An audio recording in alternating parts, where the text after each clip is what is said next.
Although the Yanks across the pond are the undisputed kings and queens in the tech space, one of the few bright lights in European tech has catapulted himself into the creative stratosphere by becoming Europe's youngest billionaire. Indeed, Markus Villig, the founder of the ride-sharing company Bolt, started his company at just 19 years old with a €5,000 loan from his parents, no less, and expanded the company into over 40 countries, offering not only ride-sharing but also scooter rentals and food delivery services.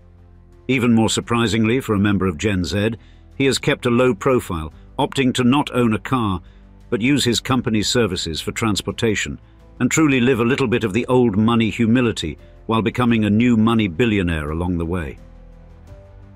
In today's episode, we'll feature his journey from a tech-savvy teenager to a seasoned entrepreneur as we describe Markus Villig, Europe's youngest billionaire.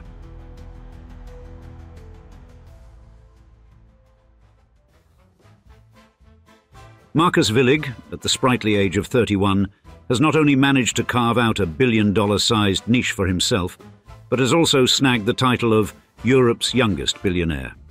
And that's not too shabby for a young entrepreneur whose initial venture into the world of business was a humble ride-hailing app founded with a mere €5,000 loan from his family. You see, Bolt, the prodigy of Villig's ambition, launched in 2013 under the less catchy moniker Taxify, and now it's a juggernaut in the global mobility market, throwing punches at Uber's dominance and making a splash in over 45 countries. Clearly, Villig decided early on that he wasn't going to play second fiddle to anyone, Uber included. But let's rewind to those early days. Picture a young Villig, barely out of his teens, pounding the pavements of Tallinn, personally persuading drivers to join his nascent network. It's the kind of bootstrap mentality that would make even the most hardened Silicon Valley veterans nod appreciatively. And Villig's approach was simple. Spend wisely, expand strategically, and tackle markets Uber hadn't yet saturated with its omnipresence. It's a masterclass in business strategy from someone who could have still been on a university meal plan. And his instinct for underserved markets, Eastern Europe, Africa and Latin America, was nothing short of a tactical masterstroke. While Uber was burning cash faster than a rocket burns fuel, Bolt was quietly and methodically building an empire, growing its revenue impressively from $730,000 in 2015 to $142 million in 2019, all while keeping the budget tighter than a drum. Fast forward to 2022, and Bolt's valuation skyrockets to a cool $8.4 billion, with Villig's 17% slice of this lucrative pie equaling a mouth-watering €700 million. It's the kind of exponential growth that would make a Wall Street analyst weep with joy. But what of Bolt's offerings? Beyond the ride-hailing genesis, it has smartly diversified. E-scooters, car rentals, even food delivery, ensuring nearly 80% of its 2022 revenue stream flowed from these additional services. It's a veritable buffet of urban mobility options under one roof. And yet, despite his staggering wealth, Villig champions a modest lifestyle. Very old money for such a young chap. He's a regular Bolt user, talk about eating what you kill, dresses without flash, and seems to live by the mantra that to whom much is given, much is expected. Of course, it hasn't all been smooth riding. Bolt also reported losses of €72 million in the same year and faced strikes from couriers unhappy with their pay. Yet, through these turbulent times, Bolt has shown resilience and an unwavering commitment to its long-term vision.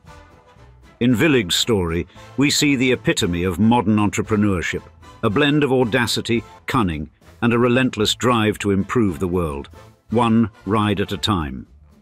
And yet, how did such a young lad emerge from the windswept shores of the Baltic seaside to become one of Europe's richest individuals? Let's flip over to the next chapter and get our answer.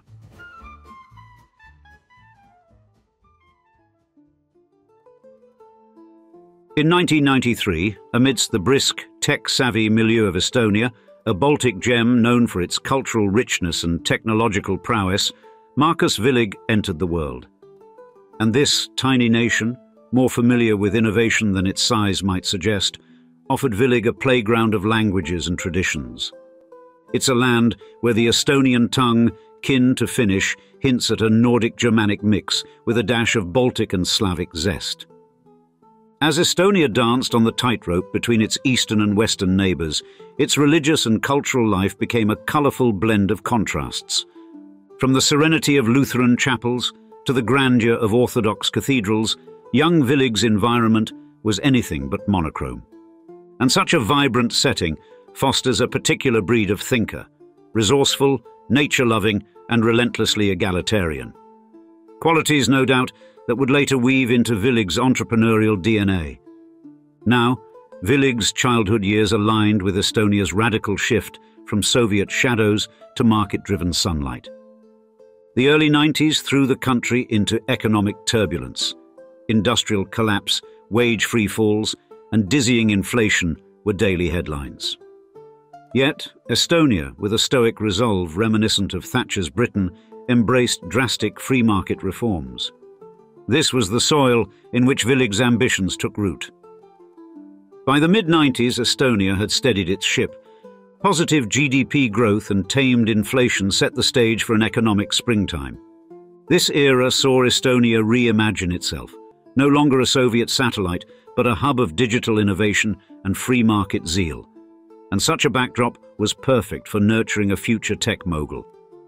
But Villig, growing up in Tallinn, was hardly your average youth. By 12, he was captivated by the digital miracles of Skype, the Estonian juggernaut that had the world talking. His brother Martin, a techie at Skype, introduced Markus to the electric atmosphere of hackathons, planting seeds for what would sprout into Bolt, a mobility service that would zoom across global markets. So, the tech bug bit Villig early. Teenage years found him cobbling websites together for local outfits, sharpening his toolkit, and eyeing a bigger techscape. High school wasn't just about exams and proms. It was a launchpad where he fueled his dreams at tech fairs and innovation sprints. But it wasn't just tech that sculpted Villig. His parents, ever supportive, were pivotal. For example, when a high school-aged Markus sketched out the blueprint for Bolt, they didn't just nod appreciatively. They rerouted €5,000 earmarked for his college fund to seed his venture. This wasn't mere parental indulgence, it was a bet on his vision. Such episodes sketch the portrait of a young entrepreneur not merely born, but made, forged in the crucible of a transforming Estonia, catalyzed by familial faith and driven by a personal zeal to redefine urban mobility. However, as we'll see in the next chapter, Markus was just getting warmed up.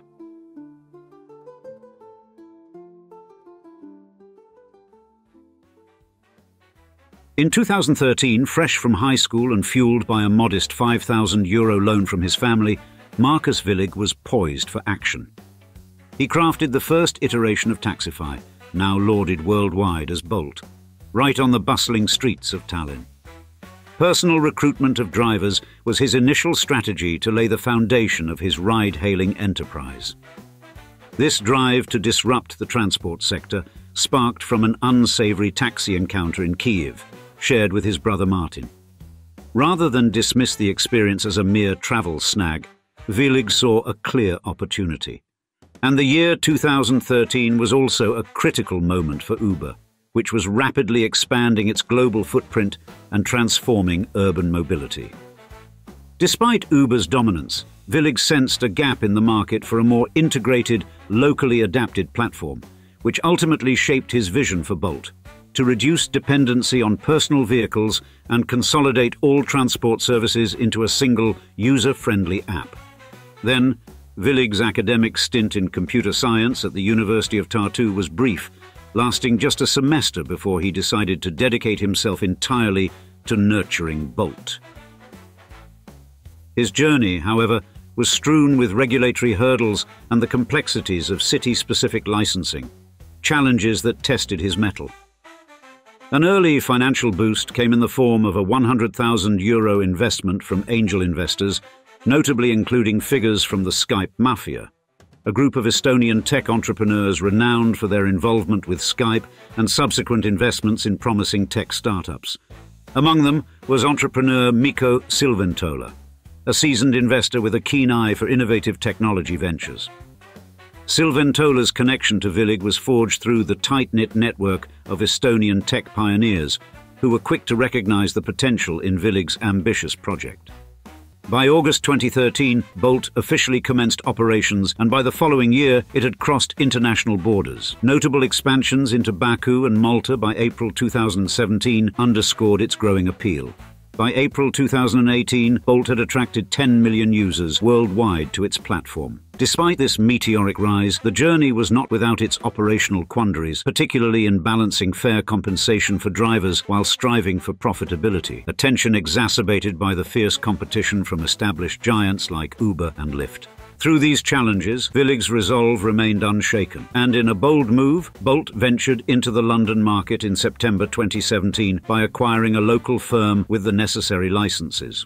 Despite a temporary setback with Transport for London in 2017, Bolt made a triumphant return to the city in June 2019. Its Paris debut in October 2017 and the strategic name shift from Taxify to Bolt in March 2019 marked new chapters. And the financial trajectory of Bolt was underscored by significant investments, like the $8-figure US sum from Didi Chuxing in August 2017 and a game-changing $175 million in 2018 from giants including Daimler.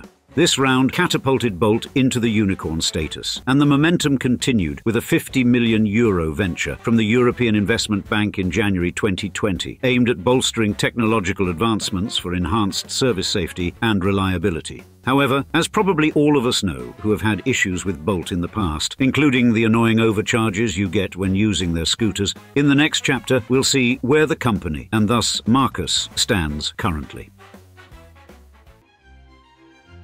Amid a maelstrom of controversy and less than stellar reviews, Bolt, the once untarnished darling of digital retail, finds itself in a tight spot. You see, the storm began with a lawsuit filed by Authentic Brands Group, one of Bolt's prime retail allies, and this legal wrangle accuses Bolt of spilling trade secrets and misleading investors with tall tales about their partnership's prowess. ABG claims these indiscretions threw a wrench in the rollout of a much-hyped online checkout and loyalty scheme, which was supposed to revolutionize shopping for customers of the iconic Forever 21 brand. The plot thickens, as ABG also alleges that Bolt walked back on a $500 million agreement that would have netted ABG a cozy 5% slice of the Bolt equity pie. Bolt's counter is a firm denial, insisting that the deal was merely for transactions via its AllPass product, a service ABG dismisses as subpar, and this feud underscores the strains in Bolt's relationships with retailers amidst its aggressive expansion plans. Moving beyond courtrooms, the court of public opinion hasn't been kind to Bolt either. Online platforms like Trustpilot and Glassdoor are battlegrounds of discontent, with customers decrying the robotic coldness of service bots and employees bemoaning a cutthroat corporate climate. Yet, for all its trials, Bolt's sales remain unfurled in the brisk winds of commerce. The company boasts a staggering 192% surge in active merchant collaborations over the past year, solidifying its stake in the bustling one-click checkout market. This growth narrative is bolstered by a pioneering spirit towards decentralized commerce, aiming to arm merchants with tools that transcend traditional transactional boundaries. And 2022 saw Bolt dip its toes into blockchain waters with the $1.5 billion acquisition of cryptocurrency startup Wire, a bold stride into the digital currency space. Bolt's expansive footprint now spans over 100 cities in 45 countries, reaching over 100 million customers globally, and its service suite has grown to include not just ride-hailing, but also car-sharing, food delivery, and electric scooter rentals. As continuing CEO, Markus Villig's mission for Bolt is clear: to dominate the ride-hailing and micromobility market and continue stacking his chips as best he can. And now, we'd like to see you in the comments. Which recent European billionaire would you like us to feature next on this channel? We try our best to make content based directly on your suggestions, so leave your thoughts below and we'll add the video to the queue. With that said, thanks for joining us for another episode, and cheers until next time.